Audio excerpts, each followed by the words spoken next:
There's no feeling more intense than starting over. If you deleted your homework the day before it was due, as I have, or if you left your wallet at home and you have to go back after spending an hour in the commute. If you won some money at the casino and then put all your winnings on red but it came up black. If you got your best shirt dry cleaned before a wedding and then immediately dropped food on it. If you won an argument with a friend and then later discovered that they just returned to their original view. Starting over is harder than starting up. If you're not ready for that, like if you've already had a bad day, then what you're about to go through might be too much. Feel free to go away and come back. I'll be here. Alright, thanks for coming with me on this trip. I'll understand if you have to take a break at any point. Just find a safe place to stop and quit the game. And don't worry, I'll save your progress, always, even your mistakes. This game is a homage to a free game that came out in 2002, titled Sexy Hiking. The author of that game was Jazzuo, a mysterious Czech designer who was known at the time as the father of B games. And B games are rough assemblages of found objects. Designers slap them together very quickly and freely, and they're often too rough and unfriendly to gain much of a following. They're built more for the joy of building them than as polished products.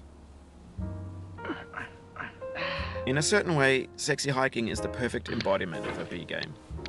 It's built almost entirely out of found and recycled parts, and it's one of the most unusual and unfriendly games of its time. In it, your task is simply to drag yourself up a mountain with a hammer. And that act of climbing, in the digital world or in real life, has certain essential properties that give the game its flavor. No amount of forward progress is guaranteed. Some cliffs are too sheer or too slippery. And the player is constantly, unremittingly in danger of falling and losing everything. Anyway, when you start Sexy Hiking, you're standing next to this dead tree that blocks the way to the entire rest of the game. It might take you an hour to get over that tree, and a lot of people never got past it. You prod and you poke at it, exploring the limits of your reach and your strength, trying to find a way up and over. And there's a sense of truth in that lack of compromise. Most obstacles in video game worlds are fake. You can be completely confident in your ability to get through them once you have the correct method or the correct equipment or just by spending enough time. In that sense, every pixelated obstacle in Sexy Hiking is real. The obstacles in Sexy Hiking, Jazzuo intended to make a frustrating game. The frustration is just essential to the act of climbing, and it's authentic to the process of building a game about climbing. A funny thing happened to me as I was building this mountain. I'd have an idea for a new obstacle, and I'd build it, test it, and it would usually turn out to be unreasonably hard. Once you're playing with them, they begin to harden and set until they're immutable, like rock. And at that point, you can't change the world. Not without breaking it into pieces and starting fresh with new ideas. For years now, people have been predicting that games would soon be made out of prefabricated objects, bought in a store and assembled into a world. And for the most part, that hasn't happened, because the objects in the stores are trash.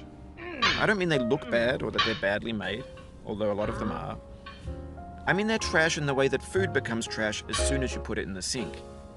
Things are made to be consumed and used in a certain context, and once the moment is gone, they transform into garbage. In the context of technology, those moments pass by in seconds. Over time, we've poured more and more refuse into this vast digital landfill that we call the internet. It now vastly outnumbers and outweighs the things that are fresh and untainted and unused. When everything around us is cultural trash, trash becomes the new medium, the lingua franca of the digital age. And you can build culture out of trash. But only trash culture. B games, B movies, B music, B philosophy. Maybe this is what digital culture is. A monstrous mountain of trash, the ash heap of creativity's fountain. A landfill with everything we ever thought of in it. Grand, infinite, and unsorted.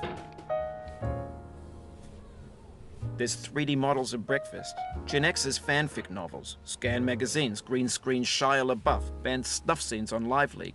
Facebook's got lifelike bots with unbranded adverts and candid shots of Kanye and Taylor Swift mashups, car crash epic failed GIFs, Russian dashcam vids, discussions of McRibs, discarded, forgotten, unrecycled, muddled, rotten, untitled.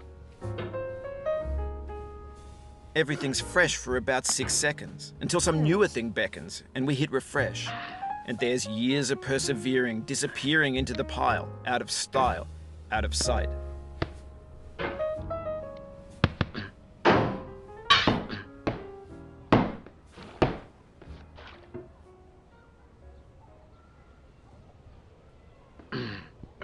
In this context, it's tempting to make friendly content that's gentle, that lets you churn through it but not earn it.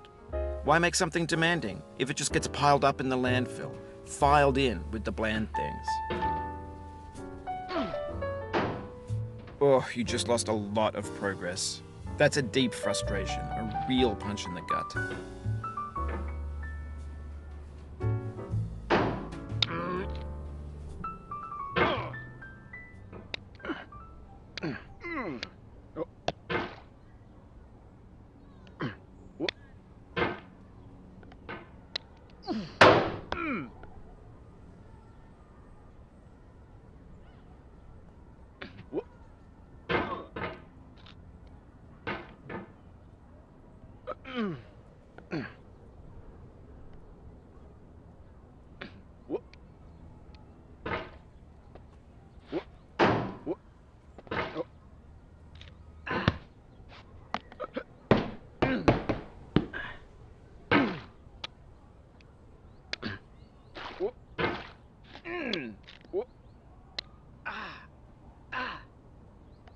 No. Oof, sorry about that.